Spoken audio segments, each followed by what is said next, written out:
Mesdames, Mesdemoiselles, Messieurs, encore une fois, bonjour et merci de suivre votre émission Objection. Objection reçoit ce dimanche Lamine Ba, il est le président de la Fédération nationale des cadres libéraux. C'est un plaisir, Monsieur Ba, de vous recevoir à l'émission Objection.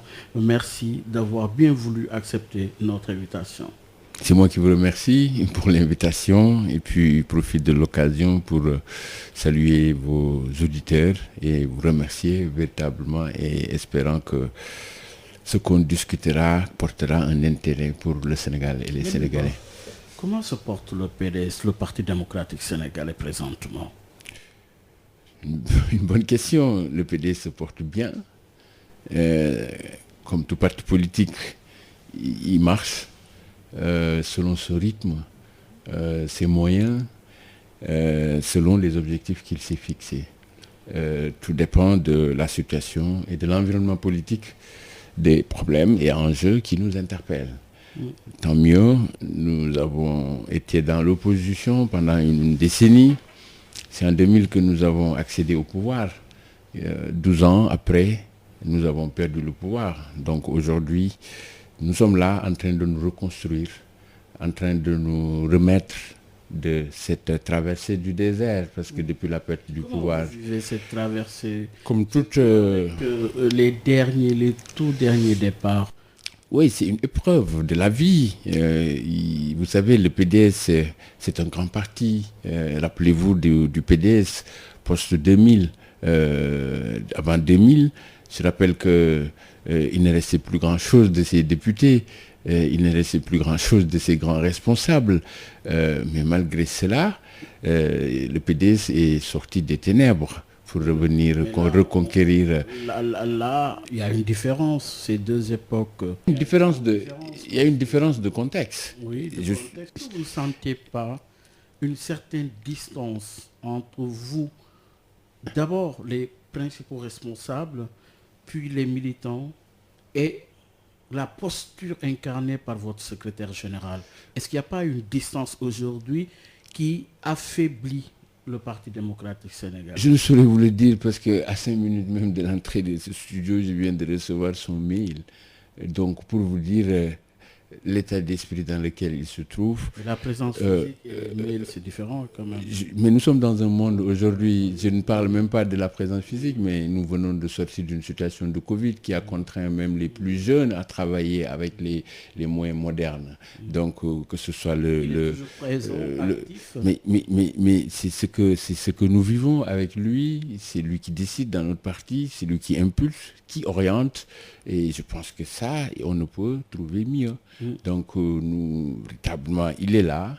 Nous prions encore pour qu'il soit encore là devant nous et avec nous pour nous éclairer, pour quand même qu'on puisse profiter de ses idées, de ses conseils. Vous savez, au PDS, Wade, pour ceux qui ont un engagement réel aux côtés de Wade, à travers ses idées, à travers sa vision politique, Wade les forge à avoir une posture et un comportement par rapport à l'évolution des choses. Nous sommes dans un monde en mouvement. Et ce monde en mouvement fait qu'aujourd'hui, vous voyez toute la difficulté qu'on a à cerner l'individu, le mot sénégalensis, qui change au gré des vents. Donc nous apprenons, quand vous êtes au pouvoir et que vous perdez le pouvoir. Surpris vous l'êtes après les derniers départs que vous avez connus? Non, les départs, on les a connus, c'est vrai. Parce que par changement au gré de... Oui, mais vous savez, les départs, il faut les mettre dans leur contexte. Nous parlons dans un cadre de parti politique. L'adhésion à un parti politique ne relève pas d'une posture ou d'une position dans la direction du parti. C'est quelque sorte une ambition d'atteindre des objectifs que le parti s'est fixés. Mais tous ceux qui sont partis pour des histoires de positionnement au sein du parti. C'est le moi, c'est le jeu. C'est le jeu où, en fait, on cible Karim Wade, on prétexte Karim Wade qui a bon dos pour des gens à qui on a remis le parti depuis 2012. Mais à tort. À tort. À tort, parce que c'est en quelque sorte ne pas assumer sa part de responsabilité. Ces gens qui accusent Karim étaient au cœur des décisions, du processus de prise de décision au sein du Parti démocratique sénégalais. Ils n'ont pas profité du pouvoir quand on était aux affaires. Ils étaient tous membres du gouvernement de Wade, ayant les mêmes privilèges que Karim Wade.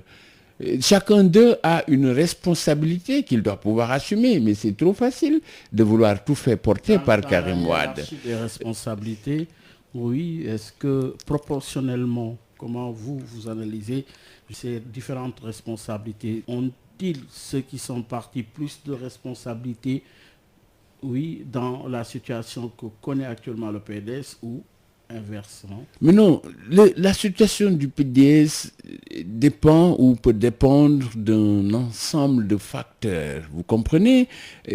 On peut aujourd'hui parler de cet acharnement du pouvoir à coûte que coûte nous mettre en dehors du jeu politique par l'emprisonnement, par l'exil forcé de Karim Wade, son emprisonnement, par la cour de répression de l'enrichissement illicite. Non, écoutez, vous savez, la politique, c'est pas tout simplement la destruction ou l'état de siège ou la guerre. C'est plutôt la guerre des idées et non pas la guerre des bras ou des biceps. On est civilisé quand même. Aujourd'hui, il faut aller se battre avec des policiers tout simplement pour exprimer son droit de marche dans une république où la marche est constitutionnalisée. Vous comprenez? Avec tout ce que l'opposition a vécu comme péripéties, comme violation, aussi bien noté au niveau du processus électoral, dans l'organisation de ce pays, dans le fonctionnement de la justice. Donc, imaginez, qu'est-ce qu'il faut faire? Il faut aller par force, brûler ce pays, comme eux, ils l'ont fait entre 2009 et 2012. Parce que je rappelle qu'en 2009-2012, cette période, quand même, il y a combien de morts dans ce pays? Il suffisait tout simplement qu'il y ait une coupure d'électricité pour que des associations, des mouvements de la société civile, des je ne sais quoi, se permettent d'aller incendier des mairies, incendier des agences de Sénélec. C'est cette situation-là qu'on a imposée parce que Wade était démocrate. Vous accusez qui? Mais écoutez, nous accusons personne, mais ça, les Sénégalais savent qui était pendant cette période-là, dans la rue, à la place de l'Obélisque, en train quand même de mettre ce pays à chaos.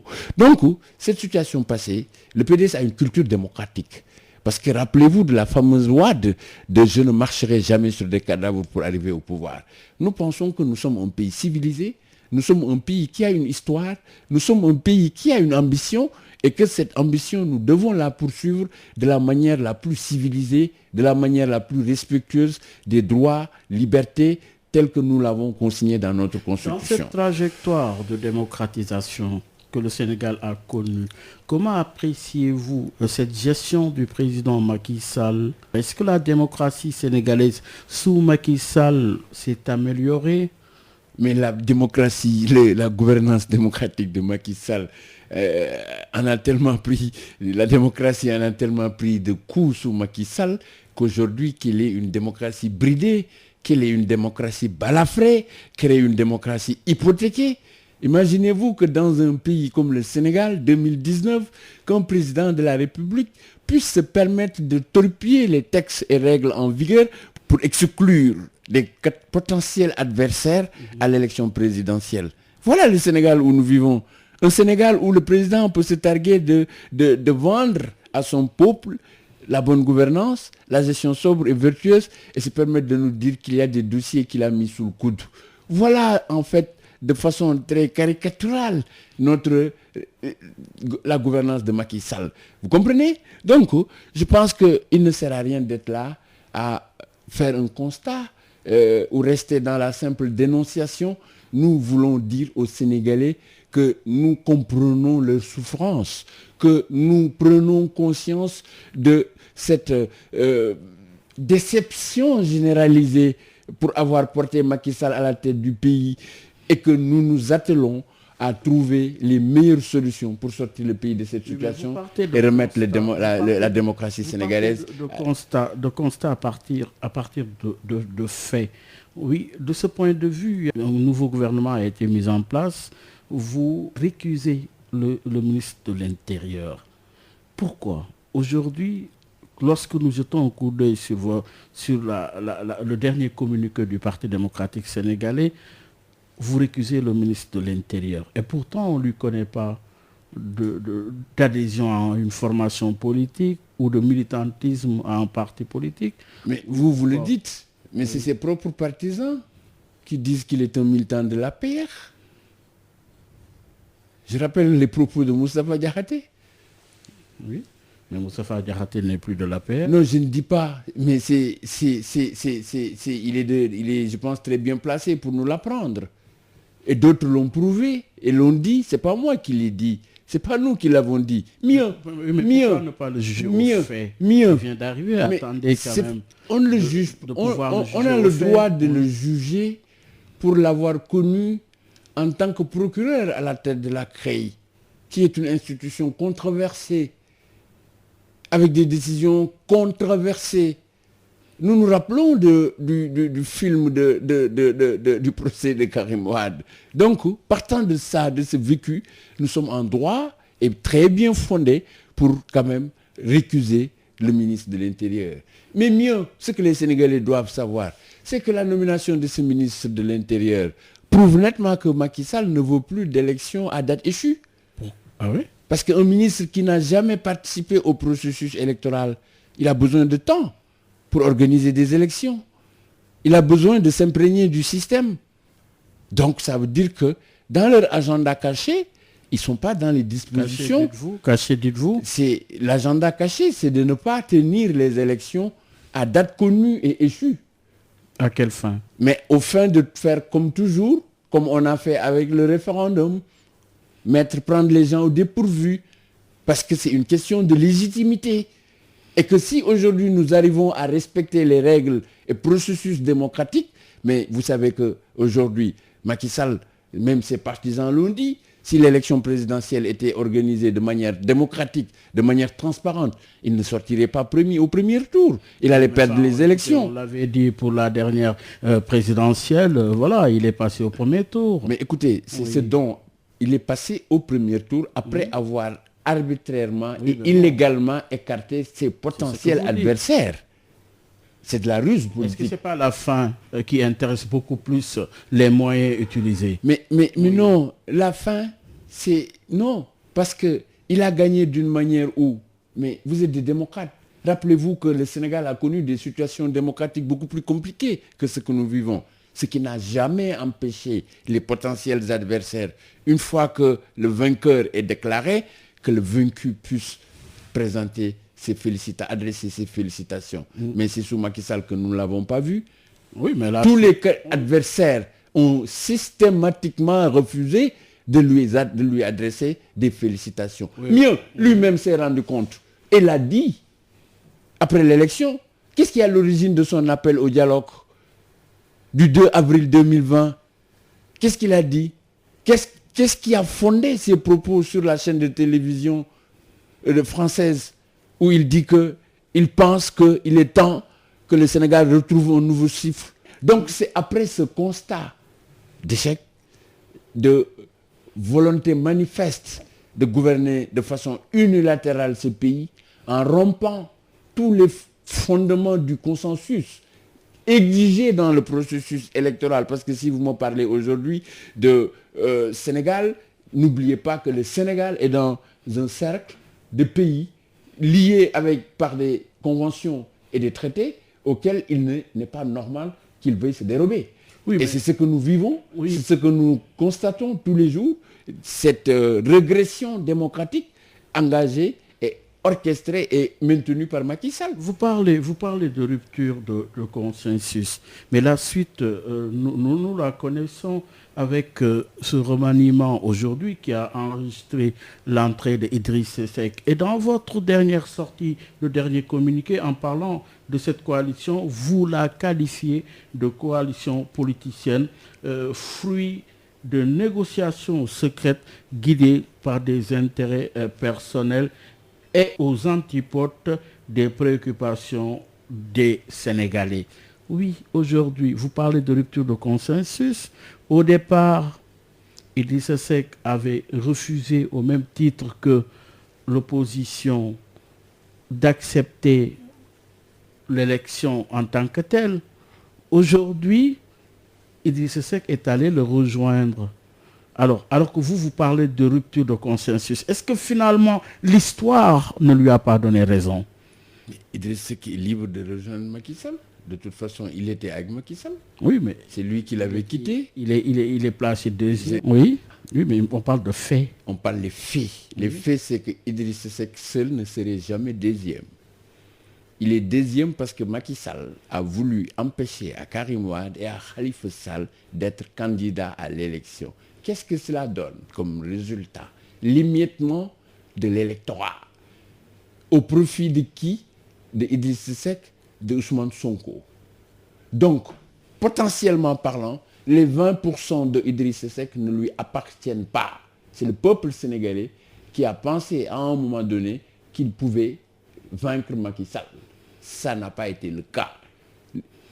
Aujourd'hui, il n'a pas rassemblé une autre élection au Sénégal pour qu'on puisse évaluer la valeur. Idriss Seck est parti, aujourd'hui il est parti seul dans le gouvernement, avec son parti, mais pas avec sa coalition. Mais, oui, mais... Entendons-nous. Mais non, pas avec la coalition. Entendons-nous, mais parce qu'il y a un Gakou aujourd'hui aussi, apparemment, qui est dans cette Je dynamique. ne peux pas me prononcer sur ce dont je n'ai pas d'éléments clairs. Oui.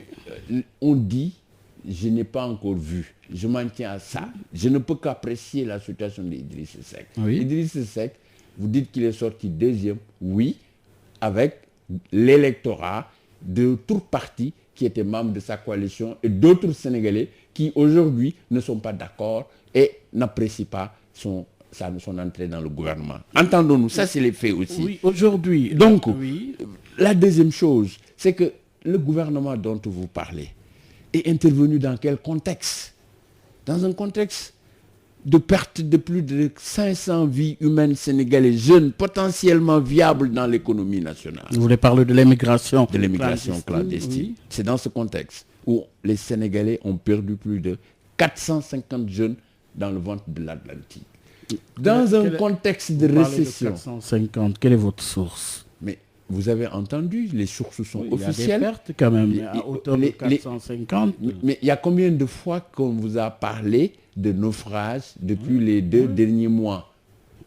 Depuis les 2 derniers mois, je ne parle même pas du contingent de jeunes Sénégalais qui sont aujourd'hui entre la frontière libyenne et l'Espagne. Démocratique. C'est pas un phénomène nouveau. C'est pas un phénomène nouveau, mais au temps du Parti démocratique sénégalais. Oui. Si vous voulez comparer, dites qu'au temps du PDS, Abdoulaye Wade avait pris le taureau par les cornes. En quoi faisant? En apportant la réplique au concept d'immigration choisi du président Sarkozy, avec le concept d'immigration concertée. Parce qu'aujourd'hui, personne ne peut vivre hermétiquement fermé. Nous sommes dans un monde d'universalité, nous sommes dans un monde de libre-échange, nous sommes dans un monde où maintenant même les gens aspirent à la citoyenneté universelle. Donc, considérer qu'il faudra arrêter, interdire tout le monde de bouger, mais c'est absurde. Mais il faut organiser cela, il faut l'encadrer, il faut faire en sorte que nos jeunes puissent aller voyager, acquérir de l'expérience, être mieux formés, pour revenir investir dans notre pays. C'est la raison pour laquelle Wade avait pensé à l'immigration concertée, pour discuter, parce que tout simplement, l'Europe a un problème de main-d'œuvre que les Africains peuvent compenser au moment où les pays du Moyen-Orient, ou bien même les pays africains, leurs gouvernements vont dans les pays du Maghreb, ou bien des pays de l'Orient, pour discuter, négocier des contrats de travail qui permettent de régler les problèmes d'emploi et de chômage au niveau interne. Pour vous, ce n'est pas seulement le reflet de l'échec de l'échec de politique interne. Exact. Donc si aujourd'hui le phénomène ressurgit, c'est parce qu'il y a des causes, et ces causes ne sont rien d'autre qu'un problème d'emploi, qu'un problème de formation, que des difficultés sociales et le bradage de nos ressources. Ah oui? Aussi bien au niveau foncier qu'au niveau de nos côtes, parce que vous entendez parler des accords que l'Union européenne vient de renouveler avec le Sénégal pour encore 5 ans, sur le thon et les merues, au détriment de nos populations, au détriment de nos côtes au détriment de nos jeunes pêcheurs qui aujourd'hui, face à des dettes qu'ils ne peuvent pas régler, dont la plupart sont obligés de revendre leur pirogue et de partir. Sous Macky Sall. En quoi Parce que il y a un échec où il n'y a pas de vision de développement économique, où la lutte contre le chômage des jeunes peut être véritablement constatée. Je vous rappelle que Macky Sall nous avait promis 500 000 emplois. Qu'en est-il aujourd'hui? Faisons l'audit de toutes les structures de création d'emplois pour les jeunes qu'il a mis en place, de tous ces financements qui sont destinés à la DER, au FONGIP, je ne sais quoi. Faisons l'audit de ces politiques-là pour nous rendre compte véritablement qu'on nous a vendu de la poudre aux yeux, que Macky Sall n'a pas de politique d'emploi pour la jeunesse sénégalaise, et pire, il est en train de nous laisser une bombe. La bombe, c'est quoi? C'est parce qu'il n'y a pas de vision, qu'il a voulu aujourd'hui prendre en charge toute la formation professionnelle de notre pays, avec son système de financement des écoles. Dans quel pays où vous voyez l'État financer l'enseignement professionnel? Mais, comme il est dans un populisme, il est dans un état d'esprit de populisme politique, il s'engage à le faire pour former aujourd'hui... C'est le libéral qui parle. Pour former des milliers de jeunes. Je termine. Oui. Pour former des milliers de jeunes, parce que je rappelle que son programme a presque duré 4 ans, où il a payé pour des jeunes qui ont aujourd'hui leur master, leur licence, sans pour autant prendre les bonnes dispositions pour créer un environnement du travail viable. Qu'est-ce que ça crée? Ces jeunes diplômés vont encore chômer 5 ans, 6 ans, 7 ans, et ça risque d'être une bombe sociale pour ce pays.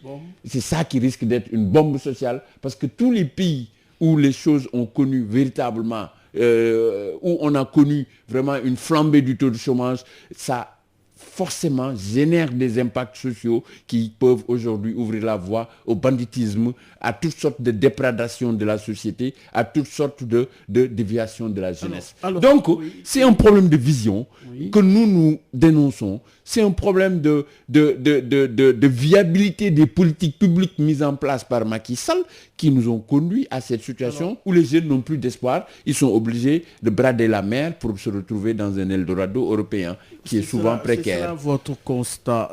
Pour rappeler à nos auditeurs que vous suivez votre émission Objection qui reçoit Lamine Ba, il est le président de la Fédération nationale des cadres libéraux. Lamine Ba, oui, vous avez parlé de négociations secrètes en parlant de la coalition gouvernementale avec l'entrée d'Idrissa Seck dans ce gouvernement. Idrissa Seck qui a accepté la présidence du Conseil économique, social et environnemental. En parlant de négociations secrètes, de quoi il s'agit? Êtes-vous au courant de ces négociations? De quoi il n'y a rien de négociations? Mais parce que c'est Idriss Seck lui-même qui nous a dit que c'est au sortir de l'élection présidentielle qu'il est entré en contact pour discussion avec le pouvoir en place, en l'occurrence le président Macky Sall. C'est lui qui l'a dit à sa conférence ou à son point de presse. Mais en quoi cela, en quoi cela vous gêne que Idrissa Seck puisse prendre l'initiative? Ça ne nous gêne pas. Du départ. Ça ne nous gêne aucunement. Parce que quand il était avec vous au niveau du FRN, du Front, mais là, il n'y avait pas de problème. Mais je rappelle que pendant toute la dernière année, l'année dans laquelle nous sommes sortis, tout le monde se posait la question de dire où est Idrissa Seck? Pourquoi ne se prononce-t-il pas sur les préoccupations et problèmes que connaît le Sénégal? On a connu ici combien de problèmes sur les grands scandales du pays qui ont été agités, l'affaire Petro-Tim, ArcelorMittal. L'a-t-on entendu? Où est-ce qu'il était sur la question des inondations? Où est-ce qu'il était au moment où il disait toujours être dans l'opposition, dans le cadre du front? Mais que reste-t-il finalement de cette opposition? Mais l'opposition, je ne saurais vous dire. Ce que je peux vous dire, nous, au PDS, nous vivons bien, nous tenons bien. Nous sommes dans l'opposition, oui. Nous tenons bien. C'est la raison pour laquelle nous pensons qu'aujourd'hui, avec ces remaniements, au moins les lignes sont claires. Ce remaniement a permis aujourd'hui d'identifier ceux qui sont avec Macky Sall et ceux qui ne sont pas avec Macky Sall.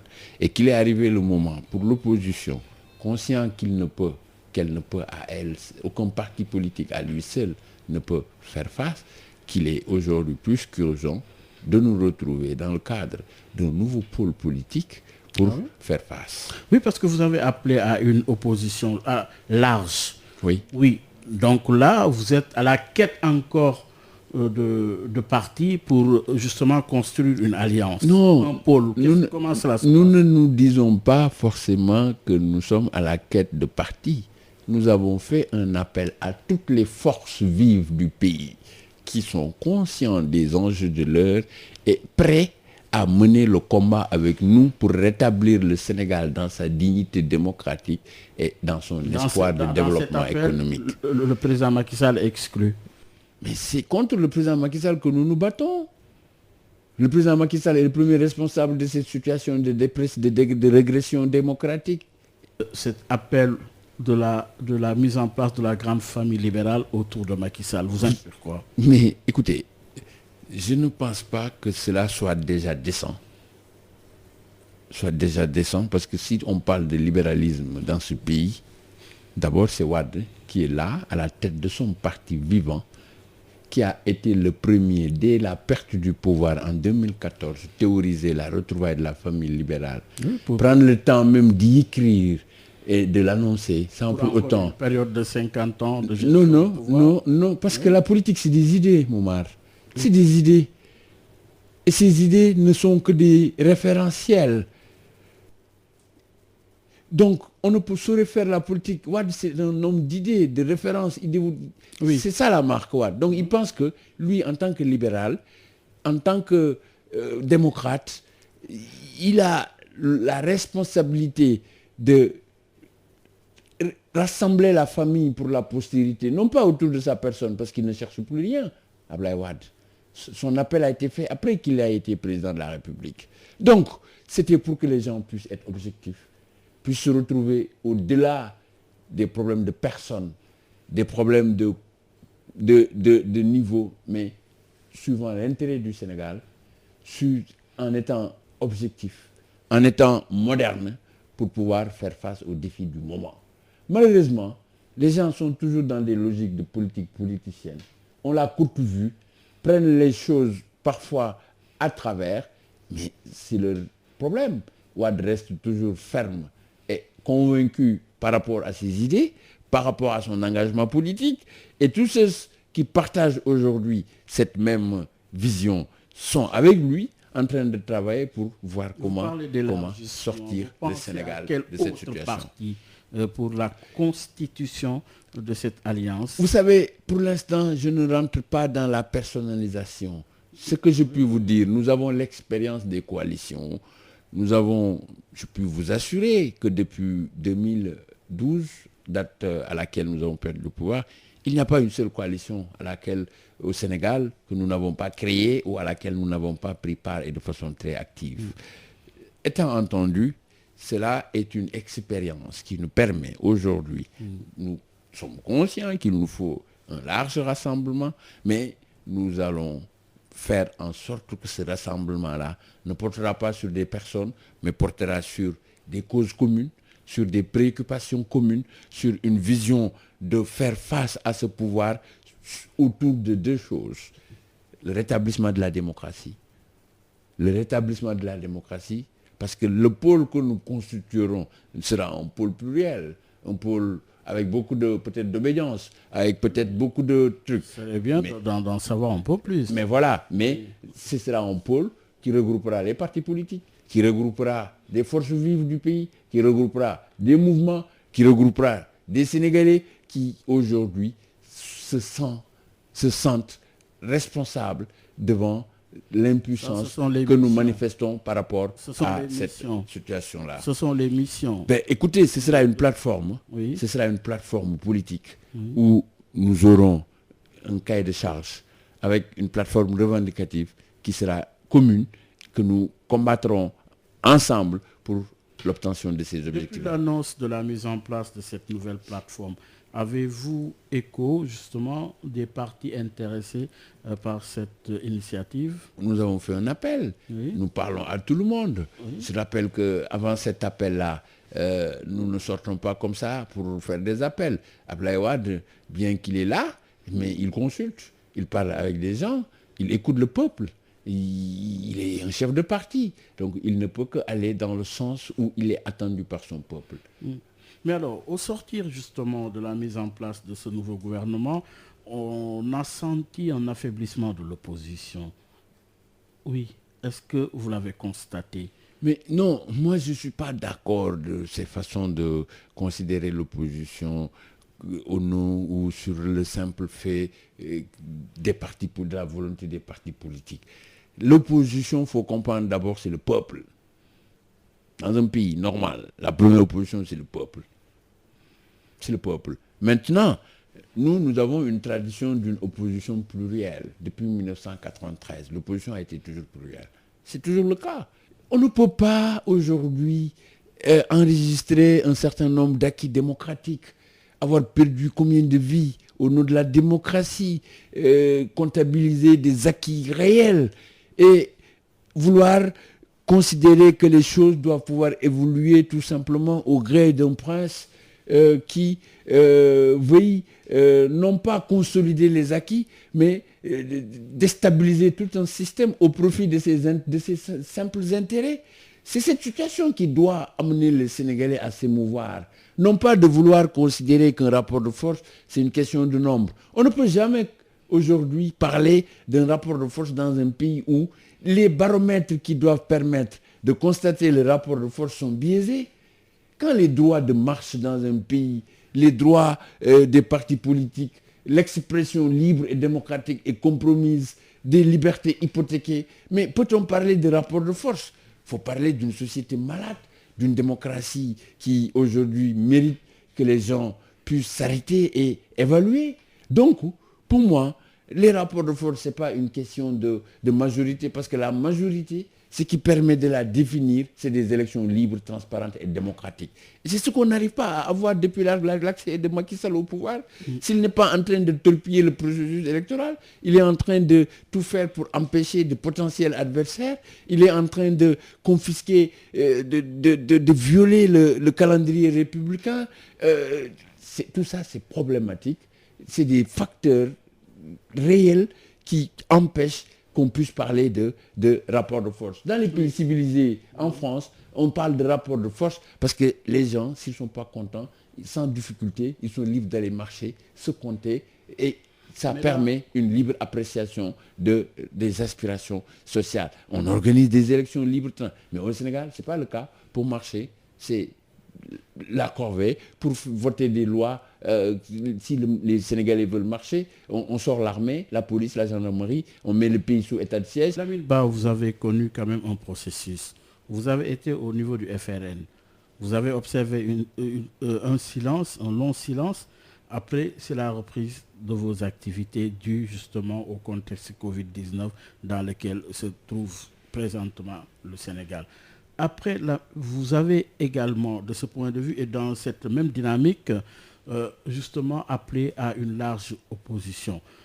Suite à la mise en place du nouveau gouvernement, oui, aujourd'hui, quelle est la principale cause? C'est parce que vous avez senti aujourd'hui le besoin de créer cette opposition large. Qu'est-ce qui en était l'élément moteur? L'élément moteur est très simple. Nous avons été à l'initiative de cette coalition que je rappelle bien a été créée depuis presque 2014. Okay? Le FRN. Oui. Au bout de quelques années, d'ailleurs je rappelle que nous, avant le gouvernement, nous avons quitté, juste avant la Covid, le FNL. Après qu'on ait demandé... Rappelez-nous pourquoi. Parce qu'on avait sorti d'ailleurs un communiqué pour dire qu'il y a un comportement pas clair, catholique, de certains responsables du FNL qui semblait être de connivence avec le pouvoir. Vous soupçonniez Idrissa Seck? On n'avait pas cité de nom, on l'avait dit après que des membres du FNL aient accusé d'autres membres du FNL. Lamine Diallo, je rappelle la fameuse position et décision de Lamine Diallo de Tekki. Et nous n'avions plus la possibilité d'y voir clair, et nous avions pris une décision sage de suspendre nos activités au sein du FNL. Tout le reste ne nous concernait plus et on était très loin de cela. Vous soupçonnez d'être tout le temps infiltré? Non, parce que, vous savez, c'est que la démarche... Vous n'avez pas les garanties de... Voilà, non, sécuriser vous savez, vos alliances. Vous savez, quand quelqu'un vient vous dire vous voyez, le PDS a une tradition d'impulseur de coalition. Je rappelle que nous avons été à l'initiative de cette coalition. Wade, bien qu'étant à Versailles, a reçu plusieurs fois tous ces grands responsables. Et c'est ces responsables même qui sont aujourd'hui, pour la plupart, ou qui négocient avec Macky Sall, qui étaient partis dire à Wade qu'il faut revenir, nous aider. Je rappelle également, mais oui, avant les élections législatives, rappelez-vous que des discussions étaient engagées au sein du Front. Et il était question qui dirige la liste. C'est après qu'on n'ait pas réussi à avoir une liste commune que nous, au PDS, qu'on a fait venir Wade et qu'on s'est retrouvé dans le cadre d'une coalition électorale avec Pape Diop de Bok Gis. On est parti aux élections avec Mamadou Diop de Croix. D'accord? Donc, après l'élection, malheureusement, si on était partis ensemble, on allait avoir la majorité à l'Assemblée nationale, mais parce que Macky Sall, à l'époque, nous avait infiltrés. On a biaisé cette volonté de coalition. On est sorti de ça. Nous avons continué, disant que ce n'est pas grave. Nous allons continuer à les convaincre pour quand même comprendre davantage les enjeux du combat. Malheureusement, avec le temps, nous nous sommes rendus compte que certains étaient déjà en condition avec le pouvoir. Qu'est-ce qu'il fallait faire? Se retirer de la coalition. On l'a fait et on l'a assumé. Après cela, ils ont évolué, on a vu ce qui s'est passé, jusqu'à ce que ce qui restait de la coalition a pris quand même, s'est éclaté. D'accord? Au grand jour des révélations de M. Idriss Seck. Donc, naturellement, on convient de constater que, comme toute organisation, cette coalition ont atteint leurs limites et montré toutes leurs failles. Oui, ce qui doit nous amener aujourd'hui, face aux nouveaux enjeux qui nous interpellent, de pouvoir nous reconstituer dans le cadre d'une coalition, d'une nouvelle coalition ou d'un nouveau pôle politique. Pour reprendre une autre expérience. La vie, elle est faite d'expérience. Oui, mais justement, comment appréhendez-vous ces manœuvres dans le champ politique? Vous, en tant que politique, mais de la nouvelle génération, vous savez, comment appréhendez-vous ces manœuvres? J'aime pas jeter l'opprobre, j'aime pas sur le champ politique. J'aime pas juger les gens ou jeter de l'opprobre. Ce que je constate aujourd'hui de plus en plus, et ça c'est comme tous les autres Sénégalais, qu'aujourd'hui l'engagement politique, c'est bon, l'engagement chez bon nombre d'hommes politiques est à revoir. Une bonne frange des Sénégalais considère que les acteurs de la scène politique sont plus engagés pour des histoires de prébande, pour des histoires de positionnement, pour des histoires de privilèges d'État, pour des histoires etc., au détriment même du devoir de servir l'État, de servir son pays. C'est une réalité, parce que si vous voyez l'expérience qu'a vécu le PDS, vous allez tomber des nues. C'est le seul parti où, imaginez nos anciens ministres, nous la jeune génération, nous rigolons, nous disons, aux côtés de Wade, comment se fait-il que c'est nos grands, ce que j'ai dit, je constate que c'est une incapacité à préserver un héritage aussi glorieux et prometteur pour l'avenir.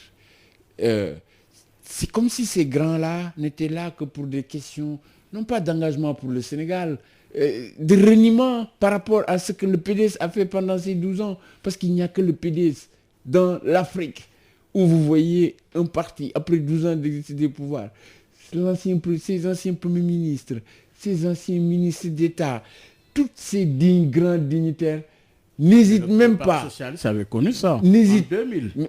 Avez-vous une seule fois vu un ancien premier ministre du Parti socialiste accepter d'être un PCA ou d'être un ministre dans un gouvernement?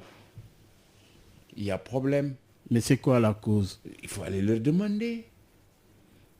Pour des gens qui vous disaient que Wade est Dieu, Wade sa vision, ils ont vanté tout de Wade. Ils ont tout eu de Wade. Alors à qui imputez-vous cette responsabilité? Mais je n'impute... À Wade ou aux autres qui sont Mais je n'impute pas la responsabilité à Wade. Je ne peux pas dire, donc, considérons que Wade est un dieu en politique, s'il peut avoir tort face à tous ces gens-là. S'il était un dieu, il ne serait pas parti. Ben voilà, c'est ce que je te dis. Donc c'est un être humain qui a fait confiance à des gens, qui a cru ce qu'on lui a dit, mais qui au finish s'est rendu compte que véritablement, c'était pas au nom de l'engagement politique. Qu'est-ce qui est en cause? Qu'est-ce qui est en cause? Je ne sais pas, il faut qu'ils vous disent. Mais écoutez, pour un parti, vous, en tant que militant d'un parti, vous bénéficiez des privilèges de ce parti. Vous avez tout eu de ce parti, mais vous ne daignez pas rester dans ce parti, continuer à vous battre. C'est parce que ce parti ne vous a jamais intéressé. C'est le statut, la stature, c'est les privilèges, c'est les honneurs, c'est la fortune que ce parti vous permet d'avoir qui vous intéresse le plus que véritablement l'idée, la vision du parti, l'ambition du parti. Vous avez parlé, Lamine Ba, vous avez parlé de l'engagement politique. Que reste-t-il de l'engagement politique au Sénégal? Mais je ne sais pas, mais ce n'est pas parce que tout est pourri qu'il n'y a plus rien que des gens, quel que soit le nombre, ne se battent pas pour montrer que tout n'est pas comme tel qu'on veut le présenter. Que la politique est noble, que l'engagement politique doit être réel, que la cause doit être... Et je ne crois pas que tous les politiciens sont mauvais. Je ne crois pas que tous les politiciens sont égaux. Je considère que c'est partout pareil, comme les journalistes, comme chez les religieux, comme chez partout. Il y a des bons, il y a des mauvais. Maintenant, au bon de se battre pour convaincre la majorité d'être bon. Oui, aujourd'hui, après ce départ, le PDS s'est-il senti revigoré au point de se lancer dans une nouvelle perspective de mise en place d'une nouvelle opposition? Il est question de vous interpeller sur la dernière sortie de l'Union des magistrats sénégalais. Lamine Ba, cette sortie de l'UMS qui, justement, dénonce l'attitude du garde des Sceaux. Oui, dans une démocratie, que peut bien valoir une telle sortie dans une démocratie, dans un état de droit? Quand je dis démocratie, quand je parle d'état de droit, je parle de séparation des pouvoirs. Que vaut cette sortie de l'UMS? Est-ce qu'on est dans un pays où le principe de la séparation des pouvoirs est une réalité vécue et éprouvée? Je ne le crois pas. Mais d'abord, c'est cette sortie de l'UMS. Cette sortie de l'UMS, il faut la considérer comme... doit être entendue le 30 novembre. Il faut la considérer comme un élément... commission de discipline. Comme un élément de plus dans un processus de dégradation de notre justice. Ce qui fait que la situation aujourd'hui est extrêmement grave et nécessite qu'on y trouve des remèdes. Je rappelle qu'avant cette sortie, vous avez tout vu, des magistrats, très hauts magistrats démissionnés. Vous avez entendu toutes ces accusations qui aujourd'hui compromettent la confiance que les Sénégalais peuvent ou doivent avoir de leur justice. C'est une situation qui est là, réelle. La justice connaît des problèmes dans son fonctionnement, aussi bien dans son fonctionnement que dans sa composition.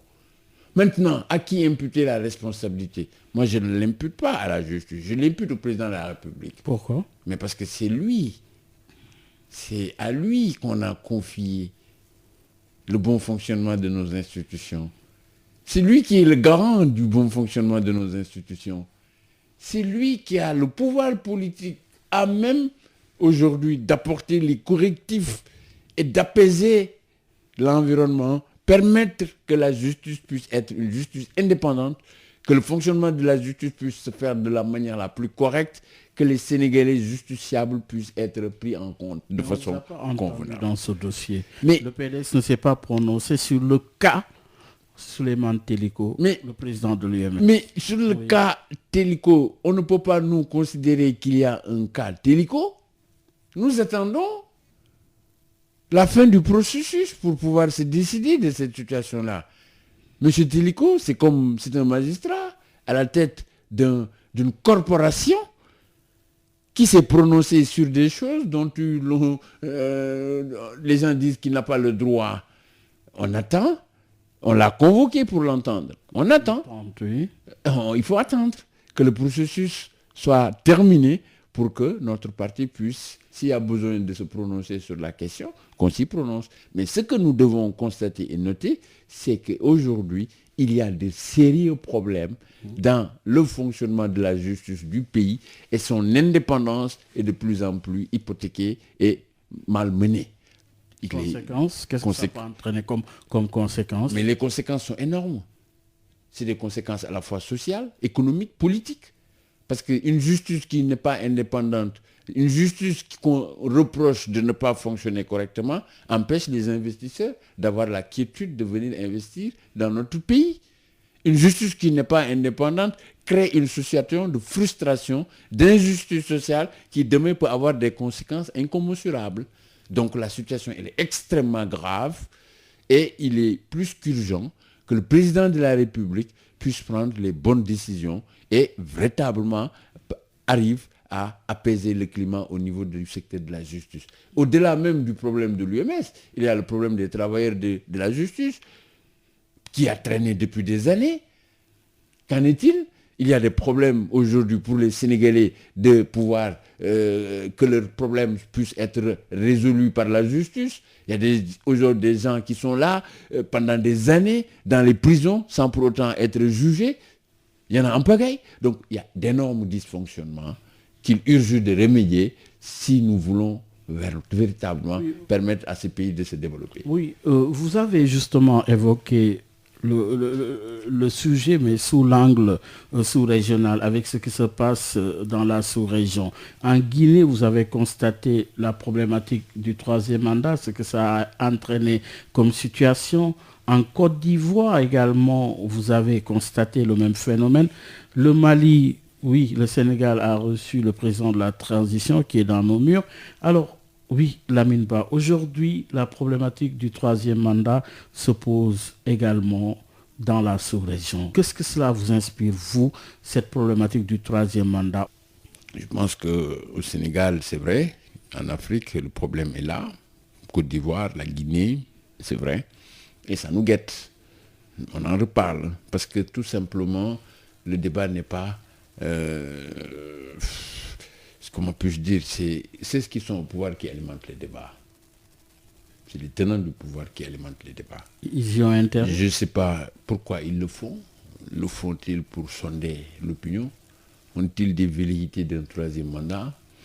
Bon, ça, c'est le temps qui nous dira.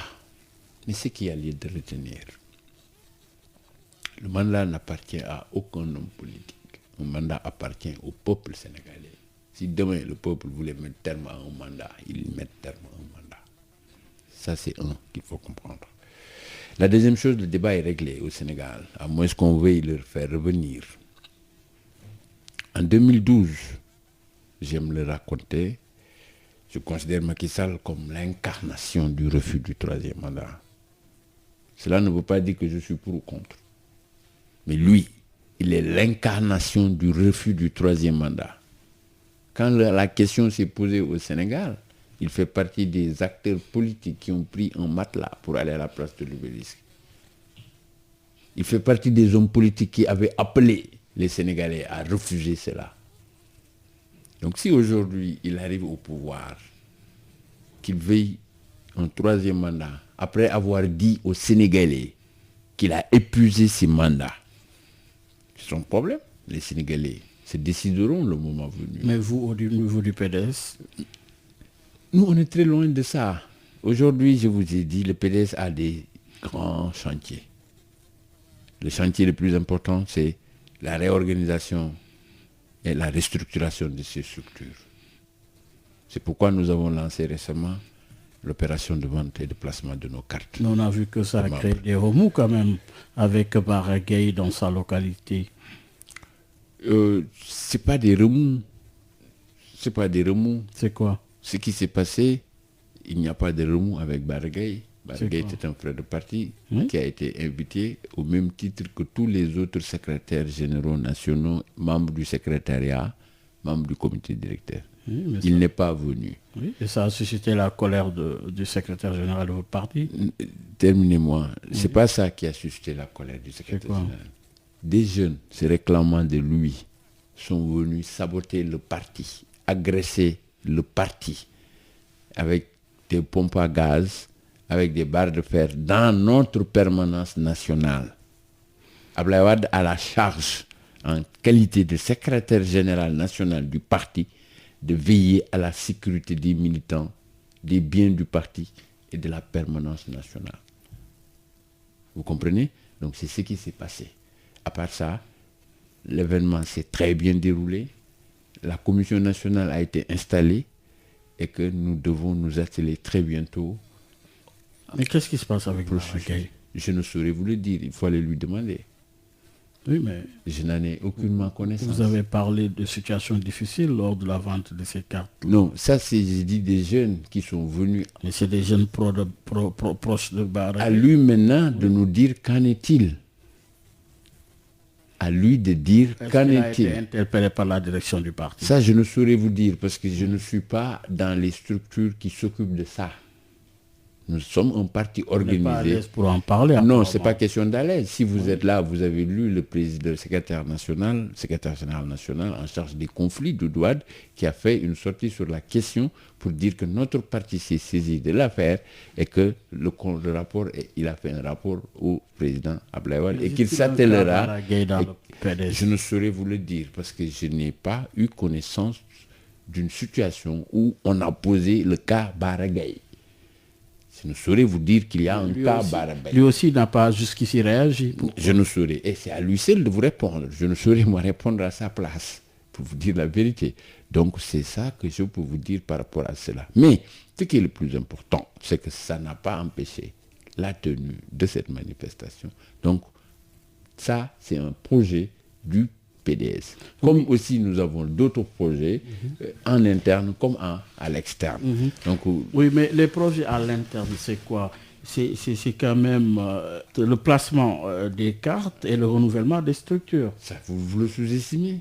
Oui, c'est pour aboutir à quoi? C'est pour aboutir à moderniser notre parti, à remobiliser nos troupes, à restructurer nos instances, parce qu'un parti politique, je rappelle que le parti, personne n'a un appareil plus conquérant que le Parti démocratique sénégalais.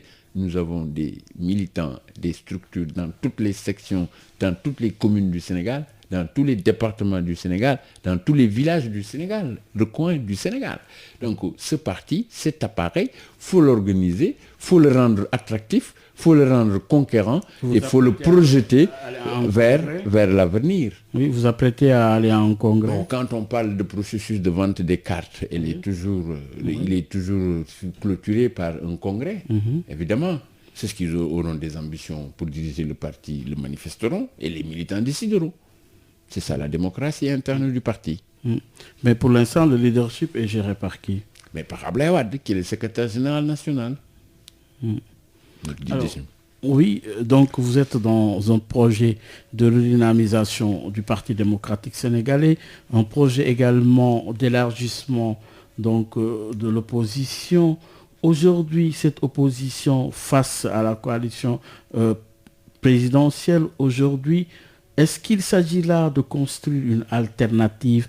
Oui, cette opposition, oui, on lui assigne une alternative comme mission finale face à la coalition présidentielle. Je saurais vous dire oui ou non, parce que nous sommes à l'état d'idée, à l'état de conceptualisation d'un projet où nous avons besoin de voir quelles modalités et quelles conditions faudrait véritablement mettre sur la table. Ce que je peux vous dire, nous travaillons, nous, au PDS, nous sommes convaincus qu'il y a des questions qui portent sur un intérêt national, à savoir l'organisation d'élections libres, transparentes, sans quoi on ne saurait parler de démocratie, le respect du calendrier électoral, le rétablissement des libertés et droits confisqués par le pouvoir de Macky Sall, le retour à une démocratie stable, normale, pour développer une vision économique prospère, ne peut se faire. Ce combat ne peut être mené par un seul parti politique. Alors, nous allons donc mettre en place une plateforme autour des idées que je viens de citer. Maintenant, la faisabilité, l'opérationnalisation et les débouchés seront discutés de façon concertée et avec tous les acteurs qui voudront partager avec nous. Peut-on dire aujourd'hui, Lamine Ba, invité d'objection, que le Parti démocratique sénégalais se radicalise désormais? C'est quoi radicaliser? Nous pensons que nous sommes dans une opposition que nous assumons avec fierté et dignité et responsabilité. Qu'elle soit radicale ou pas, nous cherchons à être objectifs, responsables, face à la marche des choses. Donc, radical ou pas radical, ce qui est lié de constater, c'est que le PDS ne partage pas la vision mise en place économique pour développer le Sénégal mise en place par Macky Sall. Nous sommes également, d'abord, nous sommes concernés par cette régression démocratique qui aujourd'hui compromet la bonne marche de notre parti, mieux, risque de nous poser problème à l'avenir. Donc nous nous battrons fermement, sans compromission, pour que le Sénégal puisse demeurer une démocratie où toute ambition pourra être écoutée, entendue, et si les Sénégalais décident que cette ambition-là puisse être portée. Et ça, vous le faites sans la présence de Karim Wade? Mais Karim n'est pas présent parce qu'on lui a imposé cette situation-là. Il n'est pas allé à Doha par lui-même ou de lui-même. On lui a imposé cette situation et depuis le début, il se bat avec le parti, avec les avocats pour que sa situation puisse être réhabilitée. Parce que tout le monde sait qu'aujourd'hui, si les tenants du pouvoir étaient véritablement des démocrates, on allait donner suite à toutes ces nombreuses décisions de justice internationale, à savoir la CEDEAO, les Nations Unies, le tribunal de Monaco, de Paris, etc. Mais c'est un pays, c'est un pouvoir qui n'est pas démocrate, qui s'embourboule dans le non-respect des traités et conventions internationales. Il a été annoncé des retrouvailles entre le président Idrissa Seck et son prédécesseur, Maître Abdoulaye Wade. Aujourd'hui, peut-on dire, à la lumière de ce que vous avez déroulé tout au long de l'émission, que désormais, la rupture, elle est consommée entre le président Wade et le président Macky Sall? Écoutez, elle est actée désormais, cette rupture. Est-ce qu'on doit accepter même qu'il y ait une rupture? Il ne faut pas qu'on oublie que Wade est un ancien président de la République. Il a un statut que la Constitution lui confère, qui oblige à l'actuel président... Je pose la question à la lumière de tout ce que J'arrive. Peut-on dire désormais que la rupture entre le prédécesseur Abdoulaye Wade et l'actuel président Macky Sall, et que la rupture est actée désormais? Je vous dis d'abord qu'il n'y a jamais eu de retrouvailles entre le PDS et l'APR, entre le président. Ce n'est pas des retrouvailles. Ce qui s'est passé, une rencontre. Il faut l'accepter, c'est une rencontre organisée dans le cadre de l'inauguration de la mosquée de Mozambique. Oui, mais il a été annoncé. Une visite du président Macky Sall. J'arrive. Tout le monde voit. Oui. À Masalikul Jinan. Abdoulaye Wade est allé rencontrer Abdoulaye Wade. J'arrive. Et que le retour avait été annoncé, non? J'arrive, je vais vous expliquer. Oui. Ils se sont rencontrés à Masalikul Jinan. Oui. Donc il faut remettre les choses dans le contexte. Wade Mourid, talibé de la Tariqa Mourid, y était. Macky Sall y était en sa qualité de président de la République. Serigne Mountakha, qui est le khalife général, considérant que c'est une relation de père à fils qui est anormale, c'est évertué à la rendre normale.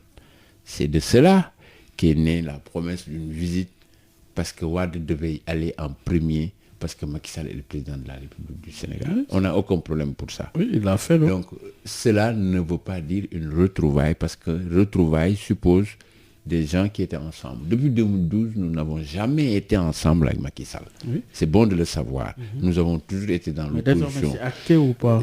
Je ne dis pas acté, ça veut dire que c'est à un moment donné, on l'a interrompu. Nous ne l'avons jamais interrompu. C'est parce que nous ne sommes pas d'accord de ce qu'il fait et de la manière dont il le fait que nous n'avons jamais été avec lui. C'est le président de la République. S'il appelle sur des questions qui nous paraissent revêtir un intérêt national, un enjeu national, nous sommes libres d'y aller, comme nous sommes libres de ne pas aller à des rencontres qu'il appelle et qui nous paraissent ne revêtir d'aucun intérêt pour le Sénégal. Si c'est pour aller épiloguer ou faire des communes ou combinaisons, nous ne sommes pas preneurs. Quand il a appelé pour la Covid, nous y avons été. Notre candidat même s'est évertué avec ses moyens pour quand même mettre à la disposition de l'État du Sénégal d'un lot de 5000 kits de nouvelle génération acquis au niveau de la Corée. Donc nous, c'est comme ça que nous marchons en tant que des républicains, des démocrates, des patriotes. Donc, nous ne sommes dans aucune commune. Nous n'avons jamais été avec Macky Sall pour nous retrouver, pour faire des retrouvailles avec lui. Il gouverne, nous sommes des opposants. Tant qu'il mène ce pays de cette façon, tant qu'il continue à violer les lois, à confisquer les libertés, à faire des choix économiques qui ne sont pas viables, nous continuerons à dire non, nous continuerons à dénoncer sa malgouvernance, ces scandales. C'est ça que notre posture et nous l'assumons. Merci beaucoup. C'est moi qui vous remercie. Pour rappeler à nos auditeurs que vous êtes le président de la Fédération nationale des cadres libéraux, ça a été un plaisir. C'est une première, mais je pense qu'il y aura encore d'autres possibilités pour discuter encore justement des questions politiques, des questions d'actualité, des questions qui intéressent le pays, la sous-région et le monde. Merci encore une fois. C'est moi qui vous remercie, Momar. Monsieur, oui, c'en est tout. Merci de nous avoir suivis. Rendez-vous dimanche prochain avec un autre invité. Excellente suite de programme sur la 98.5.